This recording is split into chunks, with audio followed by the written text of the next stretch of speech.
Hello दोस्तों, स्वागत है आपका हमारे YouTube चैनल पर। आप सभी दोस्तों को राधे राधे।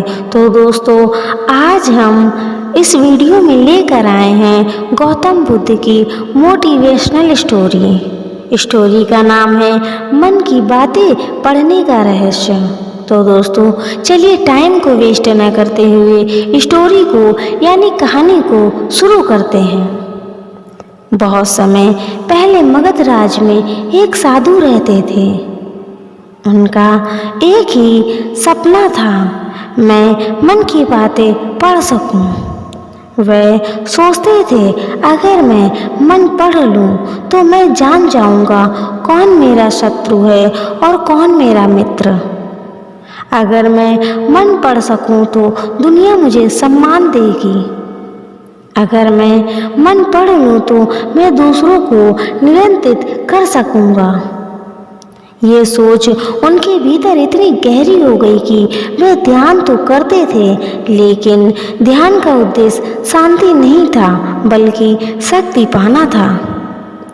एक दिन उन्होंने सुना कि गौतम बुद्ध अपने शिष्यों के साथ श्रावस्ती में ठहरे हुए हैं। बुद्ध के बारे में वे पहले भी सुन चुके थे। लोग कहते थे, बुद्ध तो मन की गहराई तक देख लेते हैं। वे बिना पूछे भी इंसान के दुख को समझ जाते हैं। साधु का मन खिल उठा, यही तो मैं चाहता हूँ। अगर बुद्ध के पास यह शक्ति है तो मुझे भी यह मिल सकती है। वे बिना देर किए बुद्ध के पास पहुंच गए। साधु ने प्रणाम किया और कहा, भगवान, मुझे एक वरदान चाहिए। मुझे मन की बातें पढ़ने की शक्ति दीजिए। मैं जानना चाहता हूँ कि लोग क्या सोचते हैं।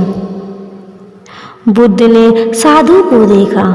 उनकी आंखों में गहरी करुणा थी। उन्होंने शांत स्वर में कहा, तुम मन की बातें क्यों पढ़ना चाहते हो? साधु थोड़े चौंके। उन्होंने जवाब दिया, भगवान, अगर मैं मन पढ़ लूं तो मुझे कोई धोखा नहीं देगा। मुझे सम्मान मिलेगा, लोग मुझसे डरेंगे और मैं हमेशा सुरक्षित रहूंगा। बुद्ध हल्के से मुस्कुराए। तो तुम शक्ति चाहते हो सुरक्षा के लिए? साधु बोला, हाँ, यही तो मेरी साधना का लक्ष्य है।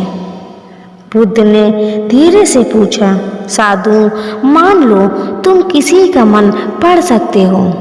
अगर तुम देखो कि कोई व्यक्ति तुम्हारे बारे में बुरा सोच रहा है, तुम्हें गाली दे रहा है, तुम्हारे लिए ईर्ष्या रखता है, तो क्या तुम खुश रहोगे या दुखी? साधु एकदम चुप हो गया। उसने सोचा, अगर सच में ऐसा हुआ तो शायद उसे गुस्सा आएगा, दुख होगा। बुद्ध ने आगे कहा, और मान लो कि किसी का मन तुम पढ़ो और पता चले कि वह सिर्फ अपने स्वार्थ के लिए तुम्हारे पास है, वह भीतर से तुम्हारा मित्र नहीं, तो क्या तुम्हारा विश्वास टूटेगा या नहीं? साधु और भी असमंजस में पड़ गया। बुद्ध ने कहा, साधु, मन पढ़ना कोई वरदान नहीं है, यह तो एक बोझ है। क्योंकि जब तुम जान जाओगे कि हर व्यक्ति के मन में क्या चल रहा है, तो तुम्हें दुनिया से घृणा होने लगेगी। मनुष्य के मन में कितना लोभ, क्रोध, ईर्ष्या और मोह भरा है। अगर तुम ये सब देख लोगे तो तुम्हारा हृदय कभी शांत नहीं रहेगा। साधु स्तंभ रह गया। उसने कभी इस दृष्टिकोण से नहीं सोचा था। बुद्ध ने फिर पूछा, तुम शक्ति चाहते हो, लेकिन क्या शक्ति से करुणा आती है? क्या शक्ति से प्रेम आता है? क्या शक्ति से दुख मिटते हैं? साधु ने सिर झुका लिया। वह समझ रहा था कि शक्ति पाना आसान है, पर उसका बोझ ढोना कठिन है। बुद्ध ने कहा, साधु, अगर सच में तुम मन की बातें पढ़ना चाहते हो तो ये जादू से नहीं होगा। यह तब होगा जब तुम अपने मन को शांत रखोगे। जब तुम्हारा मन निर्मल होगा तो तुम बिना पूछे ही समझ जाओगे कि सामने वाला दुखी है या प्रसन्न। तुम्हें शब्दों की जरूरत नहीं पड़ेगी, क्योंकि करुणा का हृदय मन की गहराइयों को महसूस कर लेता है। यही असली मन पढ़ने की कला है। साधु की आंखों से आंसू निकल आए। उसने कहा, भगवान, आज तक मैं शक्ति की तलाश में था, लेकिन अब समझ गया कि शक्ति से बड़ी करुणा है। मैं आपके चरणों में शरण लेता हूँ।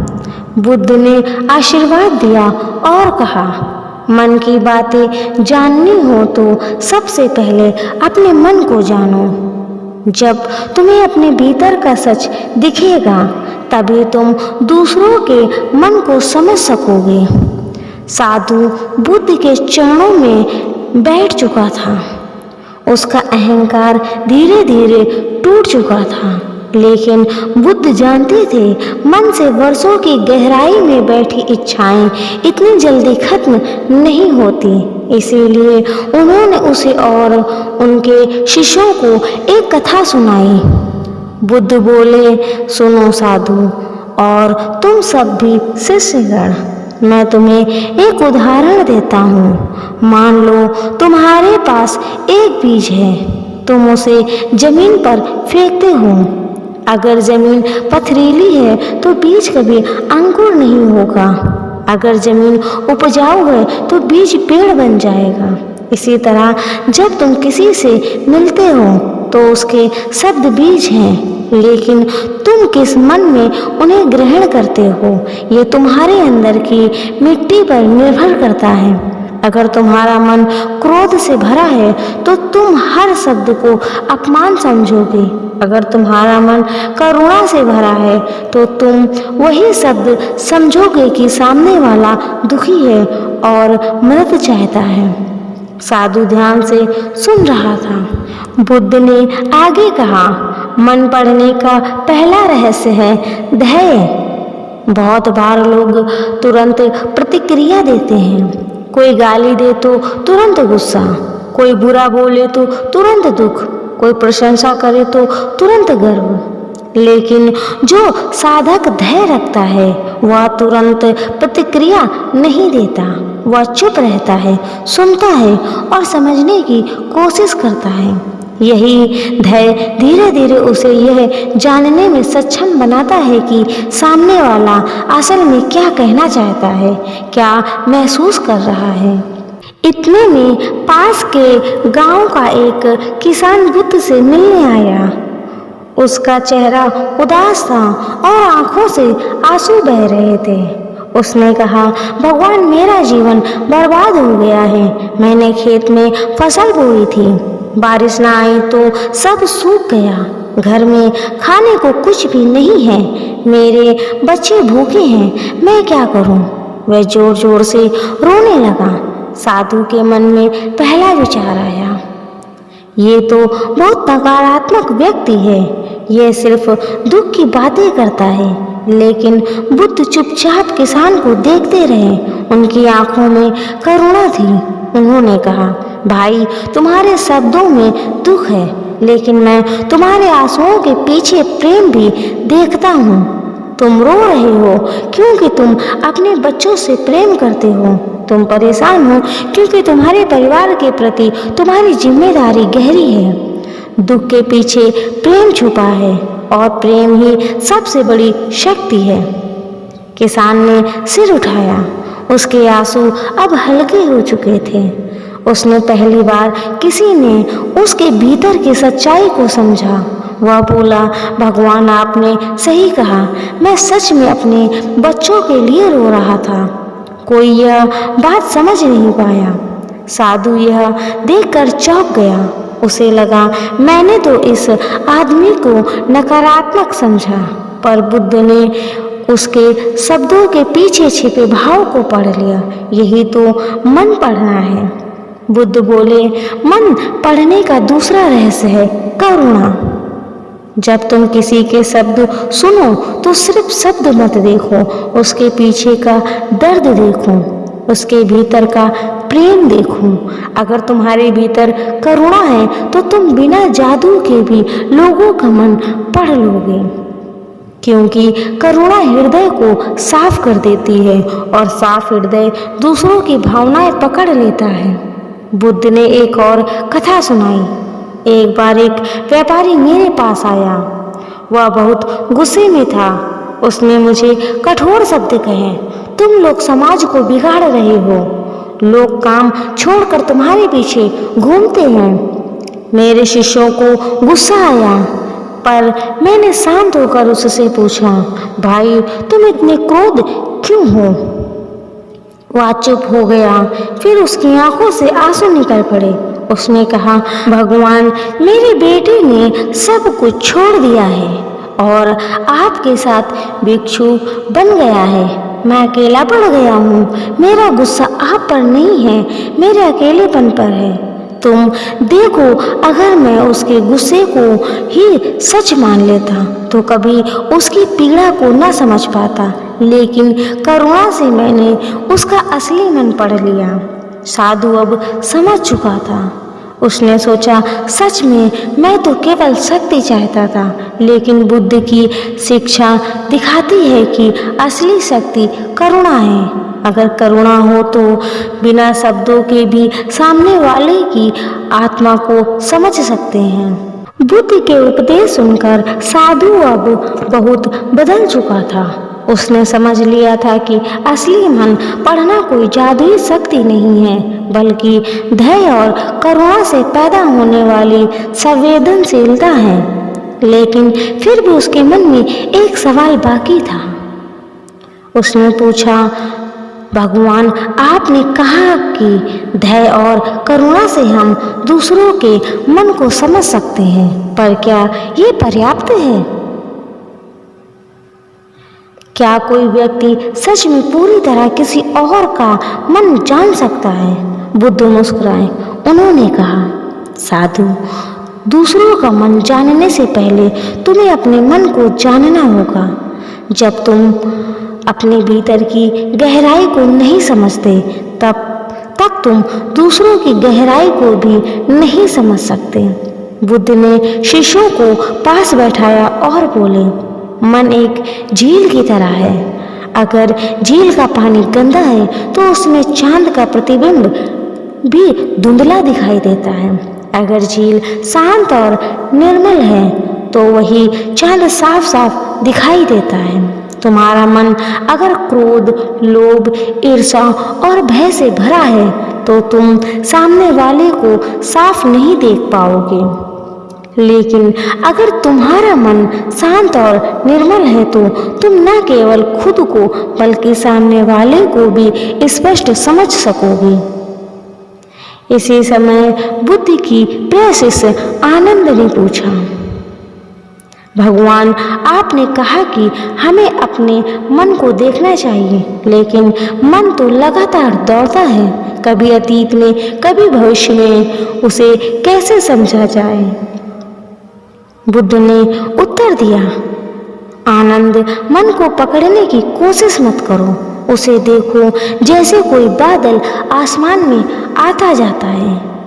जब तुम क्रोधित हो तो सिर्फ देखो यह क्रोध है। जब तुम दुखी हो तो देखो यह दुख है। जब तुम प्रसन्न हो तो देखो यह प्रसन्नता है।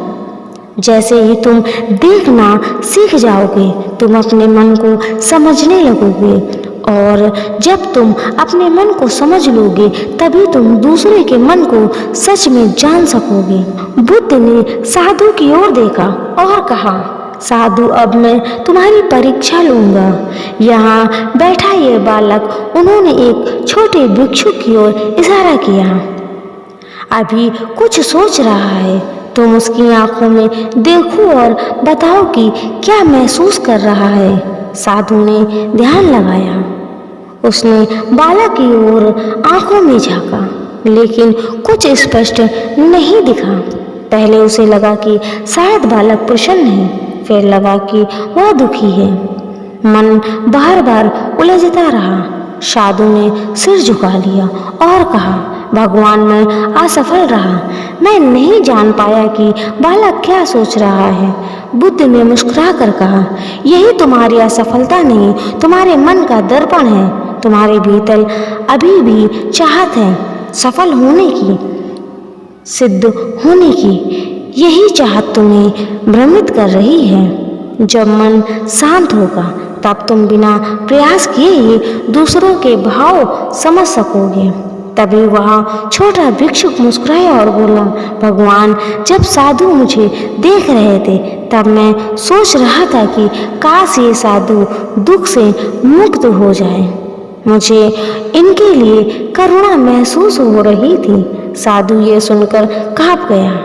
उसने सोचा, मैं तो इसका मन पढ़ना चाहता था, लेकिन यह तो मेरे लिए शुभकामनाएं सोच रहा था। असली मन पढ़ना तो करुणा से आता है। बुद्ध ने कहा, साधु और शिष्यों याद रखो, मन की बातें पढ़ना कोई अलौकिक शक्ति नहीं है। पहला चरण है धैर्य, बिना प्रतिक्रिया दिए सुनना। दूसरा चरण है करुणा, शब्दों के पीछे छिपे भाव को समझना। तीसरा और अंतिम चरण है स्वयं का मन जानना।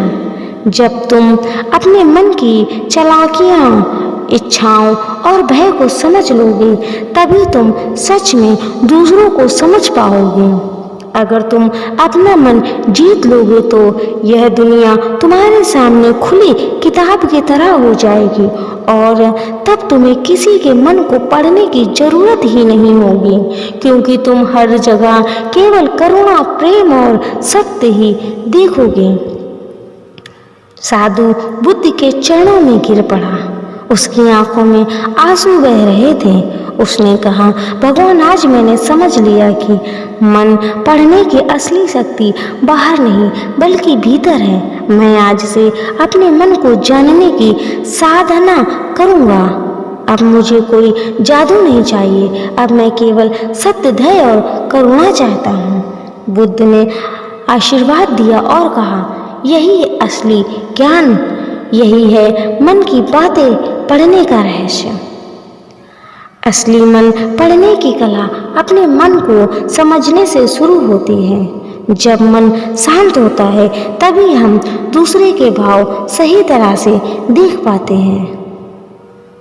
धैर्य, करुणा, आत्मज्ञान, मन की सच्ची समझ।